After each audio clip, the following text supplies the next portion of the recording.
भाइयों बहनों, हम सब ने पिछले 9 वर्षों में भारत की विकास की एक नई यात्रा के साथ साथ आस्था और विरासत को मिल रहे सम्मान और वैश्विक स्तर पर भारत को मिल रही नई पहचान को देखा है। ये नया भारत जिसमें समग्र विकास की अवधारणा चरितार्थ होती हुई दिखाई दे रही है, तो साथ साथ भारत की गौरवशाली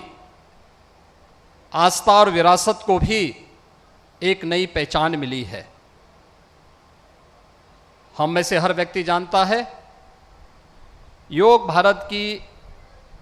अति प्राचीन विधा रही है, लेकिन पहली बार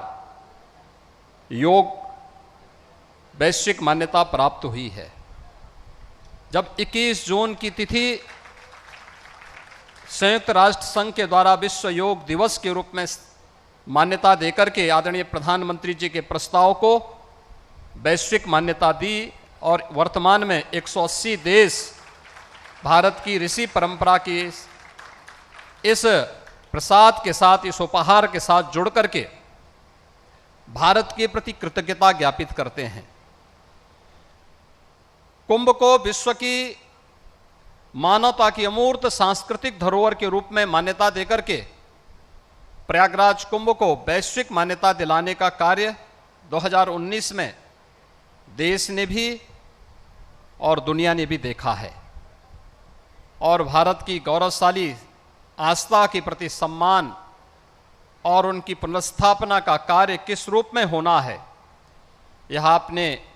बाबा विश्वनाथ के धाम को देखा होगा। काशी में बाबा विश्वनाथ का धाम हो या केदारनाथ में नई केदारपुरी, बद्रिकाश्रम में पवित्र बद्रीनाथ धाम हो या महाकाल में महालोक की पुनर्स्थापना का कार्यक्रम, और 500 वर्षों के इंतजार को समाप्त करते हुए अयोध्या में श्री राम जन्मभूमि पर भगवान श्री राम के भव्य मंदिर के निर्माण का कार्य, ये सभी एक एक करके आज होते हुए दिखाई दे रहे हैं। गरीब कल्याण की योजनाएं जितना भारत के अंदर चल रही हैं, हुई हैं विगत 9 वर्ष में, आजादी के बाद कभी भी भारत के अंदर तो नहीं हुई, लेकिन दुनिया का कोई देश आज भी उस मात्रा में, उस पैमाने पर उन गरीब कल्याणकारी योजनाओं को आगे नहीं बढ़ा पाया है। गीता प्रेस अपने 100 वर्ष की एक शानदार यात्रा को लेकर के आगे बढ़ा है, और शानदार यात्रा में इन 100 वर्षों में विगत 75 वर्षों में कोई प्रधानमंत्री गीता प्रेस में आज तक नहीं आ पाया, क्योंकि गीता प्रेस भारत की मूल आत्मा को झंकृत करता है, उसको जागृत करने का कार्य करता रहा है। और उसे पहली बार भारत के किसी यशस्वी प्रधानमंत्री जी के द्वारा सम्मान दिया गया है, और मैं आदरणीय प्रधानमंत्री जी का इसके प्रति भी आभार व्यक्त करता हूं कि 2021 के गांधी पीस प्राइज के लिए भी गीता प्रेस के योगदान को सम्मानित करने का कार्य आपकी अध्यक्षता में गठित जूरी ने किया। यह न केवल गीता प्रेस का, बल्कि भारत की उस हर धरोहर का सम्मान है जो हमारी पहचान है और जो भारत को एक नई पहचान के साथ आगे बढ़ाने का कार्य करता है। आज भाइयों बहनों, हम सब जानते हैं 1923 में इस गोरखपुर में सरदेव सेठ जी, श्री जयदयान गोयनका जी ने एक किराए के भवन में अपने कुछ सहयोगियों के साथ एक प्रेस की स्थापना की थी। उस छापाखाने को भी अभी आदरणीय प्रधानमंत्री जी ने अवलोकन किया, और गीता प्रेस इन 100 वर्षों में अनेक उतार चढ़ाव को देखते हुए आज लगभग 100 करोड़ प्रकाशन करने की ओर अग्रसर है। भारत की विशुद्ध सनातन धर्म से जुड़ी हुई भारत की प्रत्येक भाषा का यह प्रकाशन आज भारत के लगभग हर घर में मौजूद है। ये हर भारतीय को गौरवान्वित करता है, उसके अपने मूल के साथ जोड़ने का कार्य करता है। एक और आस्था का सम्मान और दूसरी तरफ विकास की नई यात्रा को ध्यान में रख करके देश के अंदर जो कुछ भी देखने को मिला है, ये तो गोरखपुर का वासी हर व्यक्ति जान रहा है। 30 वर्षों से बंद गोरखपुर का खाद कारखाना आज अपनी 110% क्षमता से कार्य कर रहा है। गोरखपुर में एम्स कोई सब कल्पना भी नहीं करता था, लेकिन वह भी आज साकार हुआ है और भव्य रूप से गोरखपुर का एम्स पूर्वी उत्तर प्रदेश, पश्चिम उत्तर बिहार और नेपाल के एक बड़े भूभाग को बेहतर स्वास्थ्य की सुविधा उपलब्ध करा रहा है। गोरखपुर में और पूर्वी उत्तर प्रदेश में इंसेफ्लाइटिस जैसी बीमारियों के समाधान के लिए ICMR के एक रिसर्च सेंटर की स्थापना का कार्य इसी गोरखपुर में हुआ है। और यही गोरखपुर है रामगढ़ ताल, जो गोरखपुर की आपराधिक गतिविधियों का अड्डा था,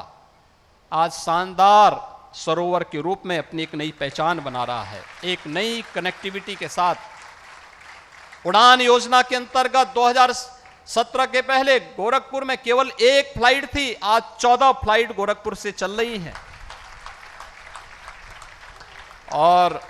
नए भारत की नई ट्रेन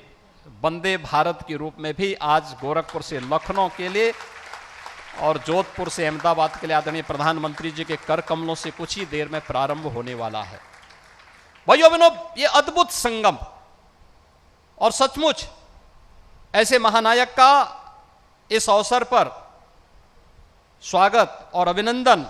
हर भारतवासी का सिर गौरव के साथ आगे बढ़ता है जब वैश्विक मंच पर भारत को मिलती हुई प्रतिष्ठा हम देखते हैं। पापुआ न्यू गिनी हो, फिजी हो, ऑस्ट्रेलिया हो या जापान हो या दुनिया के दादा के रूप में माने जाने वाले अमेरिका के अंदर प्रधानमंत्री जी की लोकप्रियता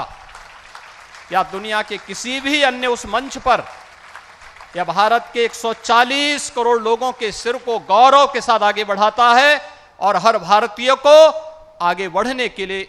एक नई प्रेरणा भी प्रदान करता है। और इसीलिए तो श्रीमद् भगवत गीता में भगवान ने इस बात को कहा कि ददा चरित श्रेष्ठस तत्देवे तरो जना स यत प्रमाणम कुरुते लोकस तदनुवर्तते। श्रेष्ठ पुरुष जिस प्रकार का आचरण करता है, अन्य लोग भी उस प्रकार का आचरण करने लगते हैं और जिस प्रकार का प्रमाण प्रस्तुत करता है वो अन्य लोगों के लिए यानी लोक के लिए भी वह एक नई प्रेरणा होती है। और आज ये नए भारत या नया भारत आदरणीय प्रधानमंत्री जी का अनुगामी बनकर के उनके मार्ग का अनुसरण करते हुए भारत को दुनिया की सबसे बड़ी ताकत के रूप में स्थापित करने के उनके संकल्पों के साथ कार्य कर रहा है। हम प्रदेशवासी अभिभूत हैं, देशवासी अभिभूत हैं विकास की इस नई यात्रा के साथ जुड़ने के लिए, भारत की धरोहर को मिल रही मान्यता को लेकर के, भारत की आस्था को मिल रहे सम्मान को लेकर के मैं इस अवसर पर एक बार फिर से प्रदेशवासियों की ओर से, गोरखपुर वासियों की ओर से, पूर्वी उत्तर प्रदेश को जो आपने एक नई पहचान दिलाई है, उन सब की ओर से आपका एक बार फिर से हृदय से आभार व्यक्त करते हुए स्वागत करता हूं, अभिनंदन करता हूं। इस अवसर पर प्रदेश की माननीय राज्यपाल आदरणीय श्रीमती आनंदीबेन पटेल जी का भी मैं हृदय से अभिनंदन करता हूं, जिनका मार्गदर्शन प्रदेश के विकास के लिए हम सबको सदैव एक नई प्रेरणा प्रदान करती है। गीता प्रेस से जुड़े हुए ट्रस्टी बोर्ड को जो सनातन धर्म की इस आवाज को साहित्य के माध्यम से जन जन तक पहुंचाने का कार्य कर रहे हैं, शताब्दी महोत्सव के अवसर पर उन्हें हृदय से बधाई और शुभकामनाएं देते हुए विश्वास करते हैं कि संस्थापकों की भावनाओं के अनुरूप यह प्रेस निरंतर 100 वर्ष की अपनी यात्रा को जिस प्रकार से जिस शानदार तरीके से आगे बढ़ाया है, आगे की कार्य योजना को भी उसी तत्परता के साथ, उसी प्रतिबद्धता के साथ गीता प्रेस ट्रस्ट बोर्ड आगे बढ़ाने का कार्य करेगा।